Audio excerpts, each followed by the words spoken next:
मस्त अशी दाणेदार रवाळ टेक्स्चर असलेली बेसन बर्फी आपण घरीच बनवलेली आहे. हलवाईवाल्याच्या दुकानामध्ये जशी बेसन बर्फी मिळते तशीच बेसन बर्फी अगदी 3 साहित्यामध्ये आपण घरी बनवलेली आहे. खूप सोप्या पद्धतीमध्ये बेसन बर्फी कशी बनवायची आहे हे मी या व्हिडिओमध्ये शेअर केलेले आहे. भरपूर टिप्स देखील या व्हिडिओमध्ये सांगितल्यात की ज्यामुळे तुमची बेसन बर्फी देखील अगदी हलवाईवाल्याच्या दुकानात मिळते तशीच होणार आहे. त्यामुळे हा व्हिडिओ बिलकुल स्किप न करता शेवटपर्यंत बघायचा आहे आणि ही रेसिपी आवडली तर या रेसिपीला एक लाईक देखील करायचं आहे. हलवाईवाल्याच्या दुकानामध्ये जशी बेसन बर्फी मिळते तशी दाणेदार बेसन बर्फी घरच्या घरी बनवण्यासाठी इथे मी 2 वाट्या बेसन पीठ घेतलेले आहे. हे रेग्युलर बेसन पीठ आहे. या वाटीच्याच मापाने मी हे 2 वाट्या बेसन पीठ घेतले आहे. जर तुमच्याकडे अशा पद्धतीचे जर कप असतील तर त्या कपाच्या मापाने देखील तुम्ही हे बेसन पीठ घेऊ शकता. पण काय होतं, असे कप सगळ्यांकडेच नसतात. त्यामुळे आपल्या घरच्या वापरातल्या ज्या काही वाट्या असतात त्या मापानेच तुम्ही हे बेसन पीठ घेऊ शकता. बेसन पीठ घेतल्यानंतर ते आपल्याला सुरुवातीला चाळून घ्यायचे. चाळून घेतल्यामुळे यामध्ये बिलकुल गुठळ्या राहणार नाही. आता मी तुम्हाला वाटीचं प्रमाण सांगितलं की हे 2 वाट्या बेसन पीठ आहे, तर वजनी मापाने हे बरोबर 200 ग्राम इतकं बेसन पीठ आहे. तर इथे आपलं हे सर्व पीठ चाळून झालेलं आहे. बघितलं असेल यामध्ये बिलकुल एकही गुठळी राहिलेली नाही. आता आपल्याला या बेसनाला ना एक रवाळ टेक्स्चर द्यायचं आहे आणि दाणेदार आपली बर्फी तयार होण्यासाठी आपल्याला तूप लागणार आहे. तुम्ही तुपाऐवजी डालड्याचा वापर करू शकता. आपल्याला 3 चमचे म्हणजे 3 टेबलस्पून इतकं तूप घ्यायचं आहे. आता माझ्याकडे हा जो चमचा आहे मेजरमेंटचा त्याच्या मापाने मी 3 चमचे तूप घेतलेला आहे. जर तुमच्याकडे नेहमी अशा रेग्युलर चमचे असेल ना तर इथे बघा, इथे 1 टेबलस्पून म्हणजे माझे इथे हे 1.5 चमचे झालेले आहेत. म्हणजे आपले नेहमीचे पोहे खाण्याचे जे चमचे असतात ना तो 1.5 चमचा झाला आणि मेजरमेंटचा जो चमचा आहे ना तो बरोबर 1 टेबलस्पून इतकाचा आहे. तर आता इथे बघा हे 2 टेबलस्पून मी घेतलेला आहे. हा 3रा टेबलस्पून आहे. तर 3 टेबलस्पून आपण इथे तूप घेतलेला आहे. तुम्ही जर नेहमीचे पोहे खाण्याच्या चमच्याने तूप घेत असाल तर आपल्याला 4.5 ते 5 चमचे इतकं आपल्याला तूप लागणार आहे. पण मी मेजरमेंट चमच्याने इथे तूप घेतलेलं आहे म्हणून बरोबर मला 3 चमचे इतकं तूप लागलेलं आहे. आता हे तूप आपल्याला ना या पिठाला व्यवस्थित चोळून घ्यायचं आहे. तूप आहे ना पिठाला बघा अशा प्रकारे चोळून घ्यायचं आहे म्हणजे व्यवस्थित पिठाला तूप लागेल. बरोबर 5 ते 7 मिनटं हे पीठ मी व्यवस्थित चोळून घेतलेलं आहे. आता सेम चमच्याच्या मापाने आपल्याला 3 चमचे मी तूप घेतलेलं आहे तर 3 चमचे आपल्याला दूध घ्यायचं आहे. दूध घेताना आपल्याला एक गोष्ट लक्षात ठेवायची आहे की दूध आपल्याला अजिबात कच्चं दूध घ्यायचं नाही. थोडं गरम करून थंड केलेलं जे दूध आहे ना तेच घ्यायचं आहे. ज्या चमच्याने मी तूप घेतलेलं आहे त्याच चमच्याच्या मापाने मी बरोबर 3 चमचेच दूध घेत आहे आणि दूध देखील ना आपल्याला अशा प्रकारे चोळून घ्यायचं आहे. हलवाई स्टाईल दाणेदार बेसन बर्फी किंवा मोहनथाळ बनवण्यासाठी ना प्रत्येक साहित्याचं जे प्रमाण आहे ते अचूक घेणं खूप गरजेचं आहे. तरच आपली जी रेसिपी आहे म्हणजे तरच आपली ही जी मिठाई आहे ती अगदी हलवाई स्टाईल होणार आहे. सुरुवातीला आपण ज्या पद्धतीने तूप पिठाला व्यवस्थित चोळून घेतलेलं आहे ना अगदी त्याच पद्धतीने आपल्याला या पिठाला दूध देखील व्यवस्थित चोळून घ्यायचं आहे. 5 मिनटं मी तूप चोळून घेतलेलं होतं. आता 5 मिनटं हे दूध व्यवस्थित मी पिठामध्ये चोळून घेतल्यानंतर तुम्ही बघू शकता आता ह्या पिठाचा जो टेक्स्चर आहे तो अगदी रवाळ झालेला आहे. असंच रवाळ पीठ आपल्याला बेसन बर्फी बनवण्यासाठी किंवा मोहनथाळ बनवण्यासाठी तयार करायचं आहे. यासाठी तूप आणि दूध व्यवस्थित पिठाला चोळून घ्यायचं आहे. आता हे तयार झालेलं रवाळ पीठ आहे ना ते 10 ते 15 मिनटासाठी मी असंच झाकून बाजूला ठेवणार आहे म्हणजे हे पीठ छान फुलून येईल. इथे 15 मिनटं झालेली आहेत. पीठ बघा मस्त असं दाणेदार हे पीठ तयार झालेलं आहे. आता एका चाळणीमध्ये ना हे पीठ मी चाळून घेणार आहे. तुम्ही इथे मिक्सरचा देखील वापर करू शकता. आपण सुरुवातीला पीठ चाळून घेतलं होतं पण आता बघा आपण तूप आणि दूध मिसळल्यामुळे थोडे जाडसर असे हे कण तयार झालेले आहेत. यासाठी पुन्हा आपण हे पीठ चाळून घेणार आहोत. पीठ चाळल्यानंतर शेवटी जो काही जाडसर भाग राहिला असेल तर तो चाळला जात नसेल ना तर तुम्ही ते मिक्सरमध्ये फिरवून घेऊ शकता. आता हे सर्व पीठ मी चाळणीनेच चाळून घेतलेलं आहे. मस्त असं हे दाणेदार पीठ आपण इथे तयार केलेलं आहे. जर तुमच्याकडे वेळ कमी आहे तर पीठ चाळून न घेता डायरेक्ट तुम्ही मिक्सरला देखील फिरवून घेऊ शकता. आता यानंतर बघा कढईमध्ये आपल्याला तूप गरम करून घ्यायचं आहे. आपण 2 वाटी पीठ घेतलेलं आहे. यासाठी इथे मी पाऊण वाटी किंवा त्यापेक्षा 1-2 चमचे कमी तूप घेतलं तरीही चालेल. तर इथे मी पाऊण वाटी तूप घेतलेलं आहे. तूप आपल्याला वितळवलेलंच घ्यायचं आहे. घट्ट तूप घेतलं तर तुपाचं प्रमाण चुकू शकतं आणि आपली मिठाई फसू शकते. यासाठी आपल्याला तूप घेताना ते मेल्ट करूनच घ्यायचं आहे. इथे बरोबर पाऊण वाटी तूप घेतलेलं आहे. तुम्ही एखादा चमचा कमी तूप घेऊ शकता, पण त्यापेक्षा जास्त तूप घेऊ नका. आता या तुपामध्ये लगेचच आपल्याला ना आपण जे पीठ चाळून घेतलेलं आहे ते पीठ यामध्ये आपल्याला मिक्स करून घ्यायचं आहे. गॅसची फ्लेम आपल्याला कमीच ठेवायची आहे आणि हे जे पीठ आहे या तुपामध्ये छान भाजून घ्यायचं आहे. पीठ ना आपल्याला आतपर्यंत भाजून घ्यायचं आहे. गॅसची फ्लेम आपल्याला कमीच ठेवून हे पीठ जोपर्यंत रंग बदलत नाही तोपर्यंत भाजून घ्यायचं आहे. आता जरी हे पीठ तुम्हाला घट्ट वाटत असलेलं ना तरी जसजसं हे पीठ भाजत जाईल तसतसं हे पीठ तूप सोडत जाईल आणि हे पीठ थोडं सैलसर होत जाईल. 5 मिनटं झाली आहेत. 5 मिनटानंतर तुम्ही हे पीठ बघा, याचा रंग बघा, थोडा फिकट असा याला रंग आलेला आहे आणि पीठ देखील सैलसर झालेलं आहे. आपल्याला सतत उलटण्याच्या साहाय्याने हे पीठ असं परतून घ्यायचं आहे, नाहीतर हे जे पीठ आहे ते कडेला खाली लागू शकतं. आता हे पीठ भाजण्याची पहिली स्टेज आहे. तुम्ही दुसऱ्या स्टेजला बघा, पीठ आहे ना पूर्णपणे असं फुललं आहे, वर फेसाळलेला भाग आहे आणि हलका असं याचा रंग देखील बदललेला आहे. याचा अर्थ आपलं हे जे पीठ आहे ना ते आतपर्यंत छान भाजलं जात आहे. आता जवळजवळ ना 9 मिनटं झालेली आहेत. 9 ते 10 मिनटामध्ये हे जे दुसरी स्टेज जी दाखवली तुम्हाला त्या स्टेजला हे पीठ येतं. अजिबात हात न थांबवता आपल्याला हे पीठ व्यवस्थित ना परतत राहायचं आहे. पिठाला ना पाहिजे तसं अजूनही रंग आलेला नाही, त्यामुळे अजून आपल्याला हे पीठ व्यवस्थित भाजून घ्यायचं आहे. सुरुवातीपासून आत्तापर्यंतचा पीठ भाजण्याचा जो वेळ आहे ना तो 15 मिनटं झालेली आहे. 15 मिनटानंतर तुम्ही या बेसन पिठाचा रंग बघा, अगदी बदामीचा रंग आलेला आहे. आता या स्टेजला काय करायचं आहे, आपल्याला यामध्ये दूध घालायचं आहे. इथे मी अर्धा कप दूध घेतलेलं आहे. त्यातलं 2 ते 3 चमचे दूध मी सुरुवातीला घातलेलं आहे आणि व्यवस्थित ह्या पिठामध्ये आपल्याला हे दूध मिक्स करून घ्यायचं आहे. दूध घातल्यानंतर तुम्ही या पिठाचं टेक्स्चर बघा, अगदी फसफसून हे जे पीठ आहे ते वर येतं, अगदी हलकं होतं. जोपर्यंत या पिठामध्ये संपूर्ण दूध मिक्स होत नाही तोपर्यंत आपल्याला हे दूध व्यवस्थित पिठामध्ये मिक्स करून घ्यायचं आहे.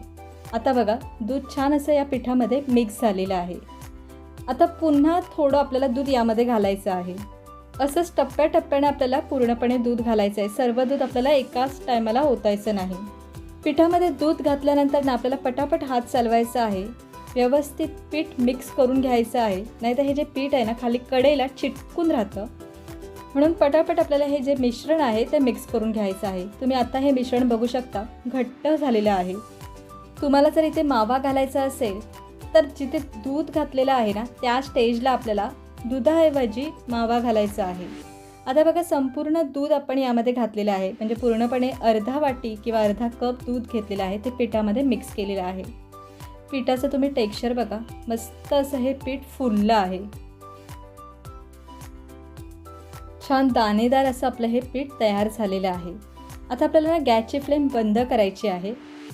कढई आता खूप गरम आहे, त्यामुळे गॅसची फ्लेम बंद केल्यानंतर देखील आपल्याला हे पीठ 1 ते 2 मिनटं व्यवस्थित मिक्स करून घ्यायचं आहे, नाहीतर हे पीठ कढई गरम असल्यामुळे खाली लागू शकतं. आता यानंतर आपल्याला एक छान चासणी तयार करायची आहे. यासाठी इथे बघा, पातेल्यामध्ये 1 कप किंवा 1 वाटी साखर घ्यायची आहे आणि पाऊण वाटी किंवा पाऊण कप किंवा त्यापेक्षा थोडं कमी पाणी घ्यायचं आहे. सुरुवातीला आपल्याला गॅसची फ्लेम हाय करायची आहे आणि ही जी साखर आहे ती पूर्णपणे वितळून घ्यायची आहे. आपल्याला एक तारी पाक बनवायचा आहे. आता साखर वितळल्यानंतर आपल्याला गॅसची फ्लेम कमी करायची आहे आणि जोपर्यंत आपल्याला एक तारी पाक मिळत नाही तोपर्यंत आपण ही चाचणी छान शिजवून घेणार आहोत. आता मिठाईला छान रंग यावा यासाठी 1 टेबलस्पून इतकं केशरयुक्त पाणी घालत आहे आणि अगदी चिमूटभर खाण्याचा रंग देखील घातलेला आहे. आता हे सर्व मिश्रण आपल्याला मिक्स करून घ्यायचं आहे.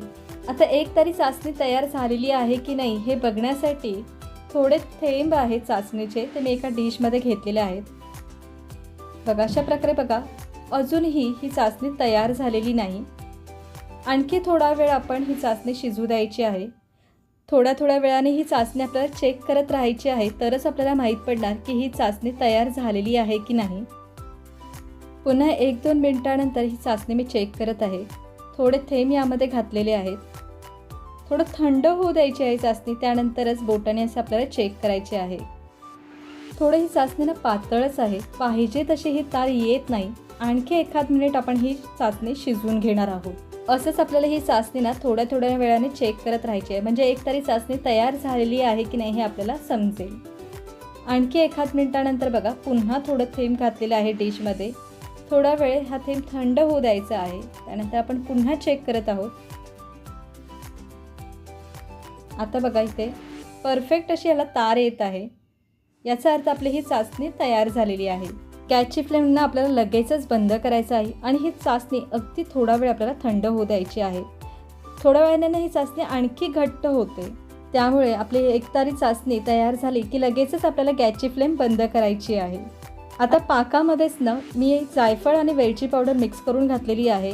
पाव चमचा जायफळ पावडर आणि अर्धा चमचा आपल्याला वेलची पावडर घालायची आहे। आता हे जे बेसनचं मिश्रण आहे ना बऱ्यापैकी थंड झालेले आहे, पूर्णपणे थंड नाही पण जास्त गरम नाही, आपल्याला अगदी हलकं गरम हे पीठ ठेवायचं आहे। आता यामध्ये आपल्याला आपण तयार केलेली जी चाचणी आहे ती ओतायची आहे। चाचणी देखील अगदी गरम गरम ओतायची नाही, थोडी हलकी गरम असताना ही चाचणी आपल्याला यामध्ये ओतायची आहे आणि हे जे मिश्रण आहे ना ते आपल्याला व्यवस्थित मिक्स करून घ्यायचं आहे। मी ना खाली गॅसची फ्लेम चालू केलेली नाही, गॅसची फ्लेम बंदच आहे। आपल्याला हे पहिला मिश्रण व्यवस्थित मिक्स करून घ्यायचं आहे। बेसनच्या तयार मिश्रणामध्ये आपण ही चाचणी ओतल्यानंतर तुम्ही हे मिश्रण बघा पुन्हा हे सैलसर झालेलं आहे। आता आपल्याला या स्टेजला गॅसची फ्लेम चालू करायची आहे आणि मंद आचेवरच आपल्याला आणखी 2 ते 3 मिनिटं हे मिश्रण शिजवून घ्यायचं आहे। म्हणजे जोपर्यंत या मिश्रणाचा गोळा तयार होत नाही ना तोपर्यंत आपल्याला हे मिश्रण छान शिजवून घ्यायचं आहे। हळूहळू बघा हे मिश्रण घट्ट होऊ लागलेलं आहे। आपल्याला ना हे मिश्रण जास्त शिजवायचं नाही, फक्त 2 ते 3 मिनिटं आपल्याला हे मिश्रण शिजवून घ्यायचं आहे, तेही मंद आचेवर। आता 3 मिनिटांनंतर बघा हे मिश्रण तुम्ही बघू शकता छान घट्ट झालेलं आहे, याचा गोळा होऊ लागलेला आहे। गॅसची फ्लेम या स्टेजला बंद करायची आहे। बेसन बर्फी बनवण्यासाठी इथे आधीच मी एक टीन तयार करून ठेवलं होतं। अशा प्रकारे बघा केकचा टीन आहे, त्यामध्ये मी बटर पेपर लावलेला आहे। आता तयार केलेलं जे मिश्रण आहे ना ते यामध्ये ओतून घेत आहे।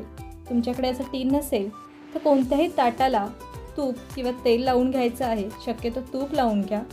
छान ग्रीस करा ताटाला आणि त्यावर हे मिश्रण पसरवून घ्या। ज्या जाडीचं तुम्हाला मोहनथाळ हवं असेल त्याप्रमाणे आपल्याला हे पीठ व्यवस्थित सेट करून घ्यायचं आहे। संपूर्ण मिश्रण आपण या टीनमध्ये ओतून घेतलेलं आहे। आता आपल्याला व्यवस्थित वरून ह्याला एकसारखं करायचं आहे। इथे बघा चमचा, उलाटणं किंवा पेलाचा वापर करून आपल्याला हे जे मिश्रण आहे ना छान एकसारखं करून घ्यायचं आहे, वरून व्यवस्थित प्लेन करून घ्यायचं आहे।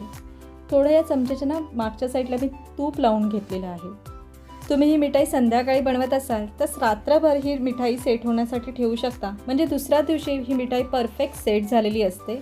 किंवा अगदीच घाई असेल तर 3-4 तासासाठी किंवा 5 ते 6 तासासाठी ही मिठाई तुम्ही सेट होण्यासाठी ठेवू शकता आणि वरून छान सजवून ह्याचे तुम्ही काप करून घेऊ शकता।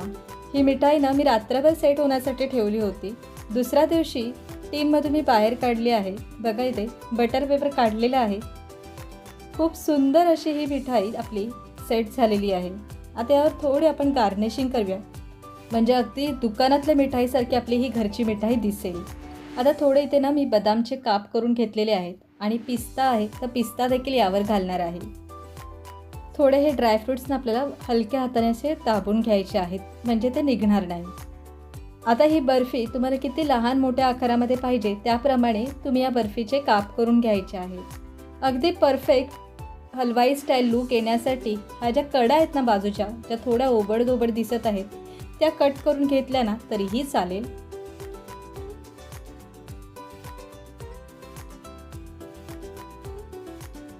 थोडा मध्यम आकारामध्येच मी हे बर्फीचे तुकडे करून घेतलेले आहेत आणि बाजूच्या कडा देखील ना काढून घेतलेल्या आहेत।